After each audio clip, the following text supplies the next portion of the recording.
Hello guys, ఈరోజు recipe వచ్చి chicken curry నా స్టైల్లో. ఫస్ట్ ప్యాన్ తీసుకొని 2 టేబుల్ స్పూన్ ఆయిల్ వేసుకొని 1 టేబుల్ స్పూన్ అంతా గీ అయితే వేసుకోవాలి. వేసుకున్నాక తర్వాత ఓల్డ్ బిర్యానీ స్పైసెస్ అన్నీ వేసుకోవాలి. అవి కొంచెం రోస్ట్ అయినాక తర్వాతకి మిర్చి అయితే వేసుకోవాలి. మిర్చిను ఆనియన్ మొత్తం బ్రౌనిష్ కలర్ అయ్యేలాగా పెట్టుకోవాలి. ఆనియన్లో కొంచెం సాల్ట్ వేసుకొని తొందరగా బ్రౌనిష్ అవుతాయి.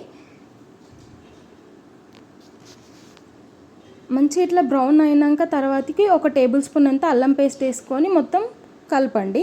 కలిపినాక తర్వాత సగం స్పూన్ అంత అయితే పసుపు వేయండి. వేసినాక తర్వాతకి అయితే ముందుగానే ఉడకబెట్టుకున్న చికెన్ అయితే వేసుకోవాలి. చికెన్ వేసినాక ఫ్రై అయ్యేలాగా పెట్టండి. పెట్టినాక తర్వాతకి ఒక 2 టేబుల్ స్పూన్ అయితే కారం వేసుకోండి. 1 టేబుల్ స్పూన్ అంత అయితే ఉప్పు వేసుకోండి, మీకు సరిపడంతా.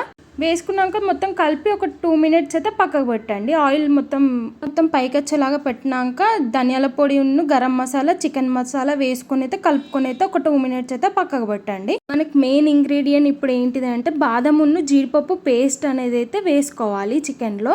వేసుకున్నాక తర్వాతకి మొత్తం ఫ్రై అయ్యేలాగా అయితే పెట్టండి. ఒక 5 మినిట్స్ బాదం అంతా ఉడికేలాగా.